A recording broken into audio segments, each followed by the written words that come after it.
सम्पूर्ण ख्रिस्ट विश्वासीहरूमा जय मसिह तथा प्रभु येशू ख्रिस्टको अनुग्रह र शान्ति।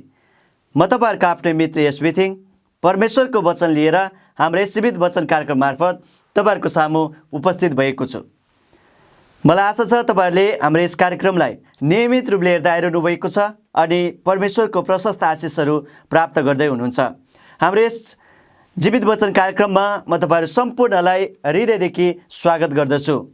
यदि तपाईहरु हाम्रो च्यानलमा पहिलोचोटि आउनु भएको छ भने, तपाईहरु नयाँ हुनुहुन्छ भने कृपया हाम्रो च्यानल जीवित वचनलाई तपाईहरुले सब्स्क्राइब गर्नुहोला र हाम्रो भिडियोहरू मार्फत तपाईहरु आशिषित हुनुभएको छ। हाम्रो भिडियो मन परेको छ भने तपाईहरुले धेरैभन्दा धेरै आफ्ना साथीहरू, आफ्ना आफन्तहरूसँग सेयर गरिदिनु होला। सदा चाहिँ आज मैले तपाईहरुको माझमा बाइबलबाट एउटा विषयवस्तुलाई छानेर लिएर आएको छु। आजको मेरो प्रस्तुतिको शीर्षक रहेको छ क्षमा, जुन चाहिँ मैले योभन्दा अगाडिको प्रस्तुतिमा पनि यही विषयमा वचन प्रस्तुत गरेको थिएँ। अहिले फेरि त्यही क्षमाकै विषयमा रहेर अझ यसलाई गहिरो रूपमा आजको प्रस्तुतिमा हामी अध्ययन गर्नेछौँ। योभन्दा अगाडिको भागमा साँचो क्षमा कसरी दिने, क्षमा कसले माग्ने र क्षमा नमागेसम्म के हामीले क्षमा नदिने हो, यी प्रश्नहरूको जवाबसहितको प्रस्तुति मैले तपाईहरुको सामु प्रस्तुत गरेको थिएँ। आज क्षमा नदिनाले कस्तो परिणाम आइपर्छ र हामीले किन क्षमा दिनुपर्छ, यिनै प्रश्नहरूको उत्तरको सन्दर्भमा आजको प्रस्तुति रहनेछ। आजको प्रस्तुतिलाई तपाईहरुको सामु पस्कनुभन्दा पहिला म परमेश्वरसँग अगुवाईको निम्ति प्रार्थना गर्न चाहन्छु। आउनुहोस् हामी सँगै प्रार्थना गरौँ। स्वर्गीय परमेश्वर, धन्यवाद छ तपाईलाई। तपाई पवित्र परमेश्वरले तपाईको पुत्र येशू ख्रिस्टको बलिदानको रगतले मलाई किन्नु भएको छ। मेरो सम्पूर्ण पापलाई तपाईले क्षमा गर्नुभयो। तपाईलाई धन्यवाद छ। पवित्र बुवा, यो समय फेरि म तपाईको उपस्थितिमा तपाईको अनुग्रहको सिंहासनको सामुन्ने म आउन चाहन्छु। ख्रिस्ट येशूको नाममा मलाई स्वीकार गर्नुहोस् अनि मलाई पवित्र आत्मा दिनुहोस्। तपाईको वचनद्वारा हामीसँग बोल्नुहोस् र पवित्र आत्माद्वारा आजको विषयलाई तपाईले स्पष्टसँग बुझाउनुहोस्। तपाई स्वयं मद्वारा बोल्नुहोस् ताकि तपाईको छोराछोरीहरू जो इन्टरनेट मार्फत हामीसँग आराधनामा सहभागिता जनाउनु भएको छ, उहाँहरूलाई तपाईले आशिष दिनुहोस्। यही मेरो बिन्ती छ ख्रिस्ट येशूको नाममा, आमेन। क्षमा नदिनाले कस्तो परिणाम भोग्नुपर्छ, आजको प्रस्तुतिमा यी कुराहरूलाई समेट्नेछु। योभन्दा अगाडिको प्रस्तुतिमा मैले प्रस्तुत गरेका वचनको संक्षिप्त रूप म तपाईहरुलाई सम्झाउन चाहन्छु, स्मरण गराउन चाहन्छु। अक्सर मानिसहरूले अरूलाई क्षमा दिन सक्दैनन् र क्षमा नदिएर आफैलाई घात पुर्याइरहेको हुन्छ र असल सम्बन्धहरू, नाताहरूलाई चोट पुर्याउँदछ र त्यो नाताहरू एक आपसमा, त्यो सम्बन्धहरू टाढा हुन पुग्दछ र क्षमा नदिएर गल्ती गर्ने व्यक्ति आएर क्षमा माग्नुपर्छ भनेर पर्खिरहेको हुन्छ र उसलाई व्यक्तिगत रूपमा क्षमा दिएर उसलाई उसको गल्तीहरू प्रकट गरेर उसलाई मौका दिनुको साटो तेस्रो व्यक्ति कहाँ गएर उसको बारेमा कुरा काट्ने, गनगन गर्ने, फलानाले यस्तो गर्यो, फलानाले यस्तो भन्यो भनेर उसको विरुद्धमा अर्कै व्यक्तिसँग, तेस्रो व्यक्तिसँग कुरा गर्ने गर्दछन्। यो चाहिँ बाइबलको सिद्धान्त होइन। बाइबलको सिद्धान्तमा चाहिँ क्षमा कसले दिने हो त? के क्षमा नमागेसम्म हामीले अरूलाई क्षमा नदिने हो? वास्तवमा बाइबलको सिद्धान्तमा यद्यपि हामीले गल्ती गरेका हुँदैनौँ, तैपनि हामीले गल्ती नगरे पनि स्वयं हामी नै अगाडि सरेर, जसलाई महसुस भएको छ त्यो व्यक्ति अगाडि सरेर गल्ती गर्ने व्यक्तिलाई भेट्नुपर्छ र उसलाई उसको गल्ती सम्झाउनुपर्छ। भाइ, तपाईले यस्तो गल्ती गर्नुभएको छ, तैपनि म तपाईलाई क्षमा गर्छु भनेर उसलाई मौका दिनुपर्छ र उसको गल्तीलाई हामीले औल्याएर सम्झाउनुपर्छ ताकि उसले आफ्नो गल्ती स्वीकार गरेर पश्चाताप गर्ने मौका पाओस् र उसले हामीसँग क्षमा माग्ने मौका पाओस्। यसरी हामीले उसलाई मौका दिँदा, उसलाई क्षमा गर्दा स्वयं हामीले आफैले पनि क्षमा प्राप्त गरिरहेको हुन्छौँ। हामीले आफैलाई मात्र नभएर उसलाई र दुवैजनालाई बचाइरहेका हुन्छौँ। यो चाहिँ बाइबलको सिद्धान्त हो। यो बाइबलको सिद्धान्तलाई हामीले अपनाउनु पर्दछ। आज म क्षमा नदिने नोकरको दृष्टान्तबाट हामीले के शिक्षा सिक्नुपर्नेछ भन्ने कुरालाई तपाईँहरूको सामु प्रस्तुत गर्नेछु। तर त्योभन्दा अगाडि पत्रुसले ख्रिस्टसँग क्षमाको बारेमा सोधेको प्रश्नबाट सुरु गर्न चाहन्छु, जुन चाहिँ मत्तीको पुस्तक 18 अध्यायको 21 र 22 पदमा लेखिएको छ। तब उहाँ कहाँ आएर पत्रुसले भने, प्रभु, मेरो भाइले कतिपल्ट मेरो विरुद्धमा अपराध गरे मैले त्यसलाई क्षमा गर्ने? के 7 पल्टसम्म? येशूले तिनलाई भन्नुभयो, म तिमीलाई भन्दछु 7 पल्ट होइन तर 70 गुणा 7 पल्ट। प्रभु येशू ख्रिस्ट कहाँ आएर पत्रुसले यसरी प्रश्न गर्छ, मैले आफ्नो भाइलाई कतिपल्ट क्षमा दिने? के 7 पल्ट? किन पत्रुसले चाहिँ यस्तो प्रश्न गरे होला त? किनभने इजरायलका धर्मगुरुहरूले क्षमाको बारेमा केवल तिनीहरूले 3 पटक वा 3वटा अपराधसम्म मात्रै सीमित राखेको थियो। तिनीहरूले क्षमाको प्रयोग केवल 3वटा अपराधसम्म मात्रै प्रयोग गरेको थियो। 3 पटकसम्म अपराध गर्यो भने मात्रै तिनीहरूलाई क्षमा दिने, त्योभन्दा बढी अपराध गर्यो भने तिनीहरूलाई क्षमा नदिने यो प्रचलनको रूपमा इजरायलमा यहुदीहरूले, धर्मगुरुहरूले चलन नै चलाएको थियो।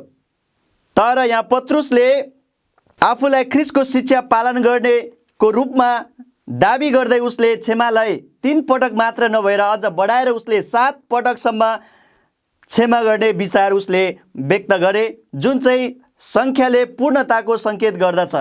पत्रुसले ख्रिस्ट येशूलाई पछ्याएको छु, ख्रिस्ट येशूको शिक्षालाई पालन गरेको छु भन्ने रूपमा दाबी गर्दै 3 पटक, जुन चाहिँ धर्मगुरुहरूले प्रचलनको रूपमा चलाएका थिए, 3 पटक मात्र नभएर 7 पटकसम्म म क्षमा गर्नेछु भन्ने तरिकाले ख्रिस्ट येशूसँग उसले प्रश्न गरे। तर हामी अरूलाई क्षमा दिने क्रममा कहिले पनि थकित बन्नु हुँदैन भन्ने शिक्षा येशूले तिनीहरूलाई सिकाउनु भयो। त्यसकारण उहाँले भन्नुभयो 7 पल्ट होइन तर 70 गुणा 7 पल्ट।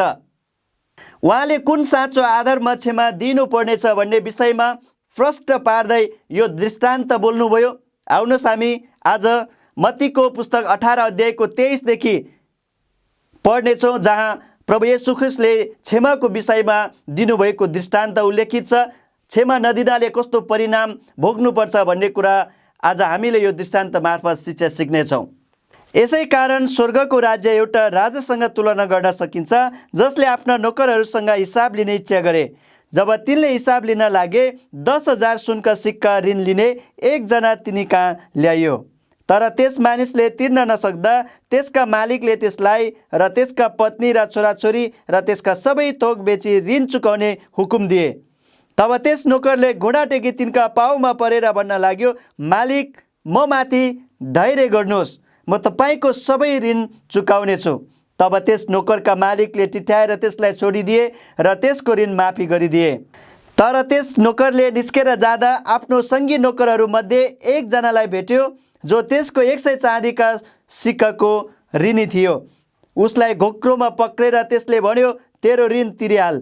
तर त्यसको सङ्गी नोकरले घोप्टो परेर त्यसलाई बिन्ती गर्यो, म माथि धैर्य गर, म तिमीलाई सबै तिरिदिनेछु। तर त्यो मानेन र गएर ऋण नतिरुन्जेलसम्म उसलाई झ्यालखानामा हालिदियो। त्यसका सङ्गी नोकरहरूले यी सब देखे, तिनीहरू अति दुखित भए। तिनीहरूले गएर यी सब घटना आफ्ना मालिकलाई बताइदिए। तब मालिकले त्यस नोकरलाई आफू कहाँ बोलाएर भने, ए दुष्ट नोकर, तैँले मसँग बिन्ती गरिस् र मैले तँलाई तेरो ऋण माफी गरिदिए। मैले तँ माथि दया गरे झैँ तैँले पनि तेरो सङ्गी नोकरमाथि दया गर्नुपर्ने थिएन। तब त्यसका मालिकले क्रुद्ध भएर त्यसलाई सबै ऋण नतिरुन्जेल दण्ड दिनेहरूका हातमा सुम्पिदिए। यसरी प्रभु येशू ख्रिस्टले पत्रुसको प्रश्नको जवाब दिँदै र क्षमा नदिनाले कति ठुलो परिणाम भोग्नुपर्छ भन्ने शिक्षा दिनको निम्ति यो दृष्टान्त मार्फत पत्रुस र ख्रिस्टका चेलाहरूलाई शिक्षा दिनुभयो। यस दृष्टान्तमा राजाद्वारा प्रदान गरिएको माफीले सबै पापका निम्ति परमेश्वरले प्रदान गर्नुहुने क्षमाको प्रतिनिधित्व गरेको छ। दृष्टान्तको राजाले ख्रिस्ट येशूलाई प्रतिनिधित्व गर्दछ, जसले टिठाएर आफ्नो नोकरको सबै ऋण माफी गरिदिए। मानव जाति उल्लङ्घन गरिएको व्यवस्थाको दण्डको अधीनमा थियो। ऊ स्वयं यस दण्डदेखि आफैलाई बचाउन सक्दैनथ्यो, यस दण्डदेखि आफै उम्कन सक्दैनथ्यो। परमेश्वरले ख्रिस्ट येशूमा सम्पूर्ण मानव जातिको पाप क्षमा गर्ने प्रावधान गर्नुभएको छ। ख्रिस्ट येशूमा सबै पापी मानिसहरूको, मानव जातिको पापको क्षमा प्रदान गर्नुभएको छ। यही कारणले ख्रिस्ट येशू यस संसारमा आउनुभयो। उहाँको ईश्वरीय स्वभावलाई त्यागेर उहाँले मानिसको स्वभावलाई धारण गर्नुभयो र अधर्मीहरूको निम्ति आफ्नो पवित्र जीवन अर्पण गर्नुभयो। सम्पूर्ण मानिसहरूको पापको क्षमाको निम्ति परमेश्वरले ख्रिस्ट येशूलाई कल्भरी क्रुसमा बलिदान दिनुभयो। ख्रिस्ट येशूले अधर्मीहरूको निम्ति आफ्नो पवित्र जीवन कल्भरी क्रुसमा अर्पण गर्नुभयो। उहाँको बलिदानको रगतमा, ख्रिस्ट येशूमा परमेश्वरले सबै पापी मानिसहरूको पापलाई क्षमा गर्नुभएको छ। दृष्टान्तमा जब ऋणीले केही समयको माग गर्दै म माथि धैर्य गर्नुहोस्, म तपाईँको सबै ऋण चुकाउनेछु भनी बिन्ती गरेको थियो, तब सम्पूर्ण दण्डाज्ञालाई रद्द गरिएको थियो।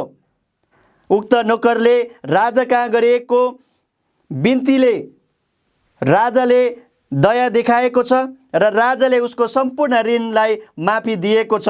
उसको सारा ऋण रद्द गरिदियो र चाँडै नै उसले आफूलाई क्षमा गर्ने मालिकको उदाहरणलाई अनुसरण गर्ने मौका पायो। त्यसरी नै तपाईँ र मैले पनि परमेश्वरबाट ख्रिस्ट येशूमा हाम्रो सम्पूर्ण अधर्मको क्षमा प्राप्त गरेका छौँ र हामीले पनि परमेश्वरको अनुसरण गर्ने, परमेश्वरको दयालाई हामीले हाम्रो जीवनबाट प्रकट गर्ने हामीले मौका पाएका छौँ। बाहिर निस्केर जाने क्रममा त्यो नोकरले आफ्नो सङ्गी नोकरहरूमध्ये एकजनालाई भेट्यो, जसले उसको सानो रकम ऋण स्वरूप लिएको थियो। उसले 10,000 सुनका सिक्काबाट माफी पाएको थियो। त्यस कर्जदारले उसबाट 100 चाँदीका सिक्का ऋण स्वरूप लिएको थियो, तर ऊप्रति यति करुणापूर्वक व्यवहार गरिए तापनि उसले आफूप्रति ऋण लिने सहकर्मीप्रति पूर्ण रूपले बेग्लै शैलीको व्यवहार प्रकट गर्यो। जसरी उसले राजाको सामु बिन्ती गरेको थियो, त्यसै गरी उसका सङ्गी नोकरले उसकहाँ पनि दण्डवत गरेर घुँडा टेकेर केही समय धैर्य गर, म तिम्रो सम्पूर्ण ऋण तिरिदिनेछु भनेर बिन्ती गरेको थियो।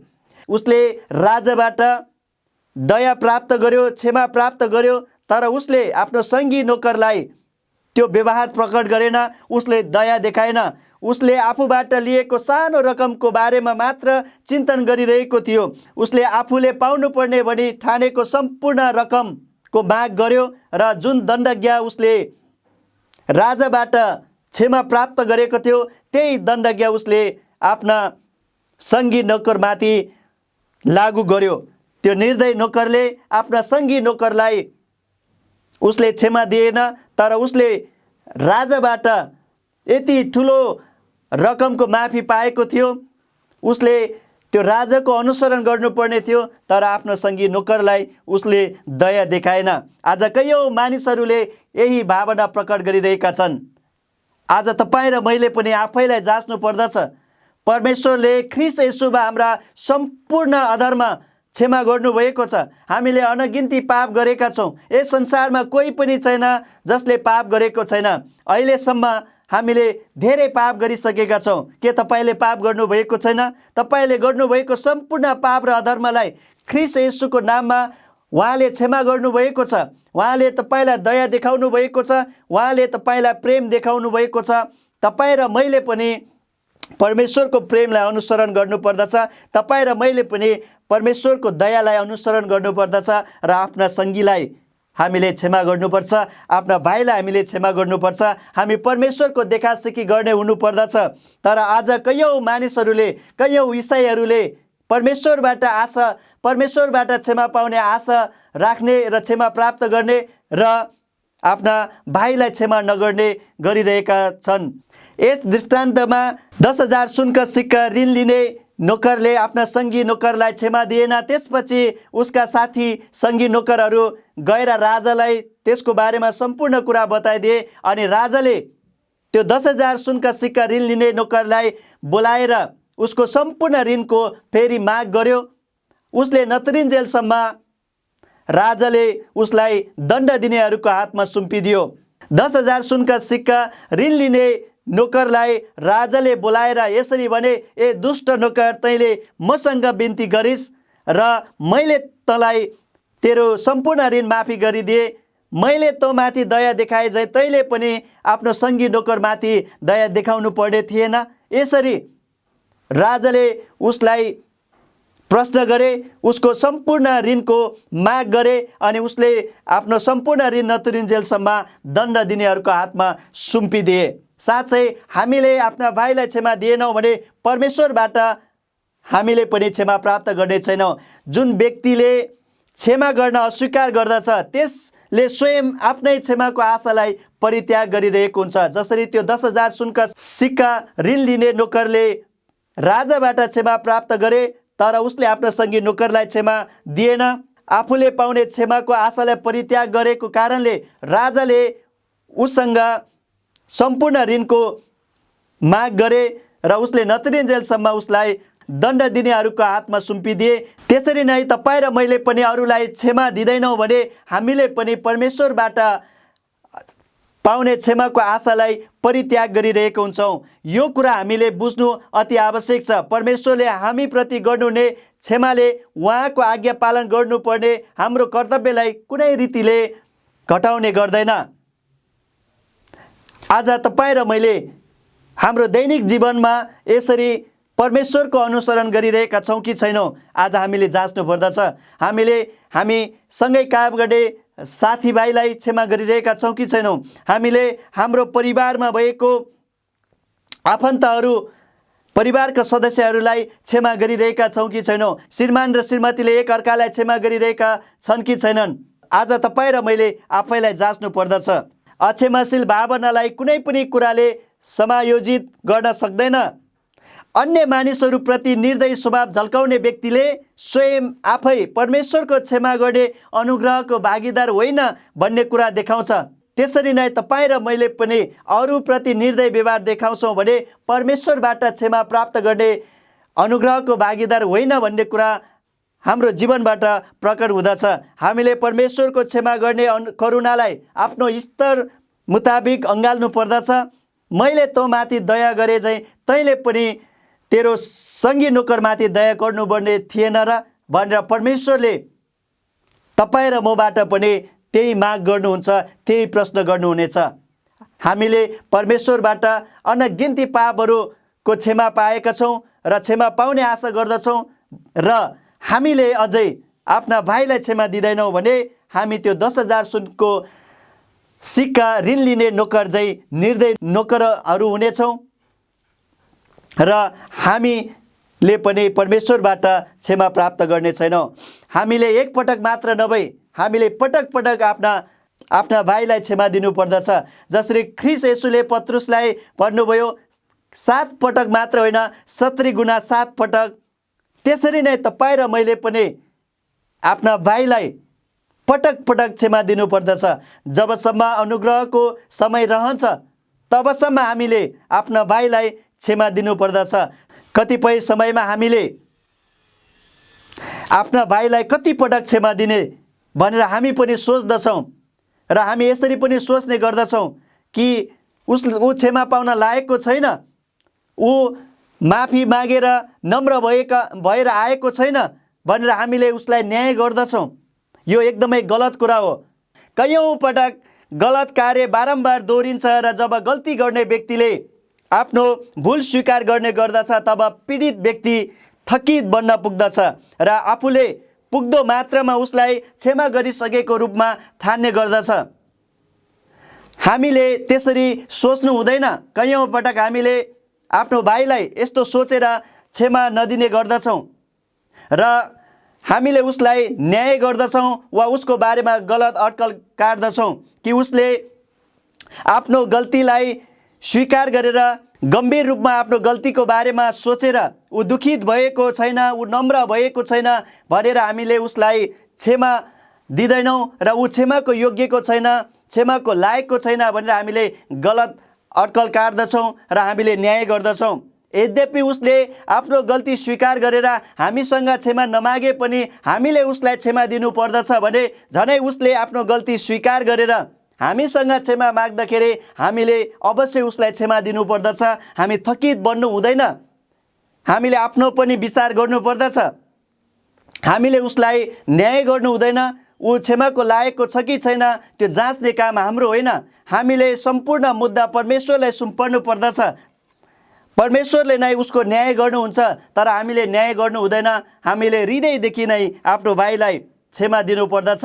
कैयौँ पटक हामीले यसरी अक्षमाशील भावनाले प्रेरित भएर हामीले आफ्ना भाइलाई क्षमा दिँदैनौँ। कतिपल्ट म उसलाई क्षमा दिनु, पटक पटक उसले आफ्नो गल्ती दोहोऱ्याउँछ र मसँग क्षमा माग्दछ। के मैले उसलाई पटक पटक क्षमा दिइरहेने? कहिलेसम्म म क्षमा दिने? यस्तो भावनाले हामी प्रेरित हुन्छौँ। जसरी पत्रुसले पनि ख्रीष्ट येशूलाई यसरी प्रश्न गरेको थियो, प्रभु मैले आफ्नो भाइलाई कतिपल्ट क्षमा दिने? कैयौँ पटक त्यही स्वभावले प्रेरित भएर हामीले पनि त्यस्तै प्रश्न गर्छौँ र आफ्नो भाइलाई क्षमा नदिने विचार गर्दछौँ। वास्तवमा यो गलत हो। हामीले आफ्नो भाइलाई क्षमा दिनुपर्छ, तब मात्रै हामीले क्षमा प्राप्त गर्छौँ। हामीले मानिसको हृदय पढ्न सक्दैनौँ। जबसम्म उसले हामी कहाँ आएर हामीसँग क्षमा माग्दछ तबसम्म हामीले उसलाई क्षमा दिनुपर्दछ। ऊ क्षमा माग्नको निम्ति योग्य छ छैन, ऊ वास्तवमै गहिरो रूपमा आफ्नो गल्तीलाई औँल्याउँदै क्षमा मागेको छ कि छैन, त्यो कुरा जाँच्ने हामीले होइन, तर हामीले उसलाई क्षमा दिनुपर्दछ। वास्तवमा बाइबल अनुसार हामी आफै स्वयं अघि सरेर गल्ती गर्ने व्यक्तिको गल्तीलाई औँल्याउनुपर्छ, उसलाई सम्झाउनुपर्छ। कतिपय समयमा गल्ती गर्ने व्यक्तिले आफ्नो गल्ती महसुस गरिरहेको हुँदैन। यदि उसले गल्तीको महसुस गरे पनि आफ्नो घमण्डले, लाजले, शरमले ऊ क्षमा माग्न आइरहेको हुँदैन। त्यसकारण हामी स्वयं अघि सरेर उसलाई मौका दिनुपर्दछ। आफ्नो भाइलाई हामीले बचाउनु पर्दछ। यो बाइबलको सिद्धान्त हो र हामीले आफ्ना भाइलाई क्षमा दिएको कारणले हामीले केवल उसलाई मात्र बचाइरहेका छैनौँ, हामी आफैलाई पनि बचाइरहेका छौँ। जब हामीले आफ्ना भाइलाई क्षमा दिन्छौँ, पटक पटक दिने क्रमले हामीले स्वयं आफैले पनि परमेश्वरबाट पटक पटक क्षमा पाइरहेका हुन्छौँ र यसरी हामीले आफ्ना भाइलाई मात्र नभए स्वयं आफैलाई बचाइरहेका हुन्छौँ। र हामीले यो स्वभाव प्रकट गरेको कारणले, यो दयाको स्वभाव हामीले प्रकट गरेको कारणले हामी परमेश्वरको प्रेममा एक भएको, सहभागी भएको कुरा हाम्रो जीवनबाट प्रष्ट हुँदछ र यसरी हामीले एकले अर्कालाई क्षमा गरोस् भन्ने कुरा परमेश्वर चाहनुहुन्छ।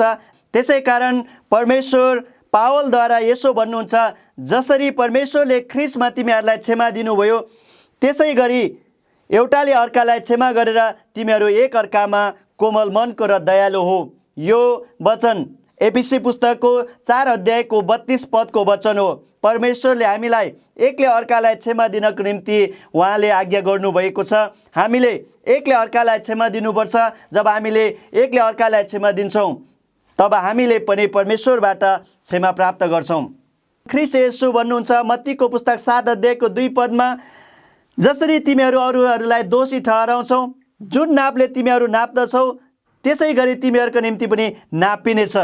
जसरी यो दृष्टान्तमा 10,000 सुनको सिक्का ऋण लिने नोकरले आफ्नो सङ्गी नोकरलाई दोषी ठहराए, उसले क्षमा दिएन, दया देखाएन, जबकि उसले राजाबाट उसको त्यति ठुलो ऋण माफी पाएको थियो।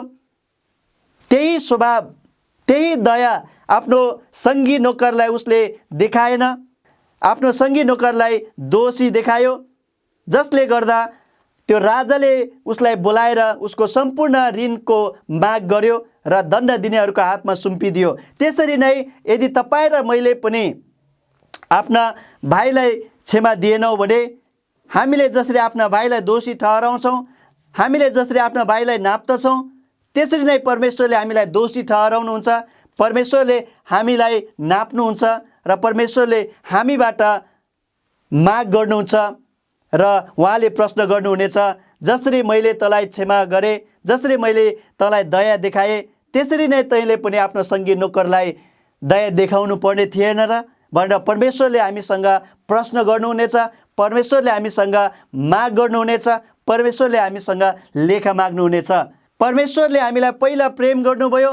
उहाँको प्रेम चाहिँ कल्वरी क्रुसमा प्रकट भएको छ अनि ख्रीष्ट येशूमा सारा मानव जातिको पापको क्षमा भएको छ र हामीले ख्रीष्ट येशूमा हाम्रा सम्पूर्ण पापहरूको क्षमा प्राप्त गरेका छौँ र हामीले परमेश्वरको अनुसरण गर्नुपर्दछ र परमेश्वरको दयालाई हामीले हाम्रो जीवनबाट प्रकट गर्नुपर्छ। आफ्ना साथीलाई, आफ्ना भाइलाई हामीले क्षमा गर्नुपर्दछ र हामीले उनीहरूलाई पटक पटक क्षमा गर्नुपर्छ।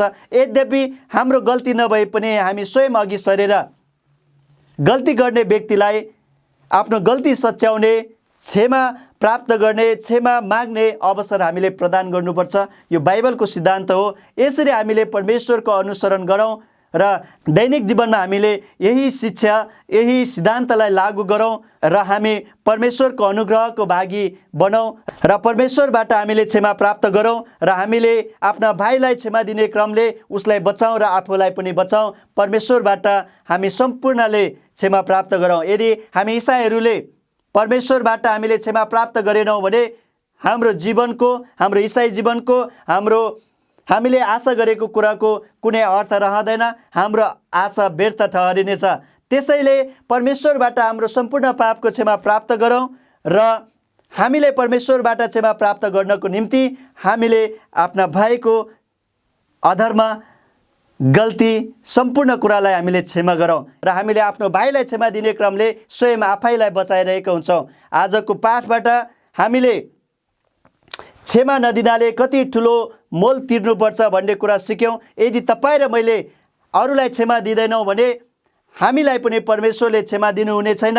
हामीले अरूलाई जसरी दोषी ठहराउँछौँ त्यसरी नै परमेश्वरले हामीलाई दोषी ठहराउनुहुन्छ र हामीलाई दण्ड दिनुहुनेछ। हामीले अरूलाई जुन नापले नाप्छौँ त्यही नापले परमेश्वरले हामीलाई नाप्नुहुन्छ। त्यसकारण हामीले अरूलाई क्षमा दिउँ। क्षमा दिनु र क्षमा प्राप्त गर्नु चाहिँ इसाई जीवनको निम्ति महत्त्वपूर्ण कुरा छ। यदि हामीले परमेश्वरबाट क्षमा प्राप्त गरेनौँ भने हाम्रो जीवनको कुनै अर्थ रहँदैन र हाम्रो आशा व्यर्थ हुनेछ। त्यसकारण हामीले अरूलाई क्षमा दिउँ र परमेश्वरबाट क्षमा प्राप्त गरौँ। आजको यो वचनबाट तपाईँ र मलाई परमेश्वरले आशिष दिनुभएको होस्। आमेन।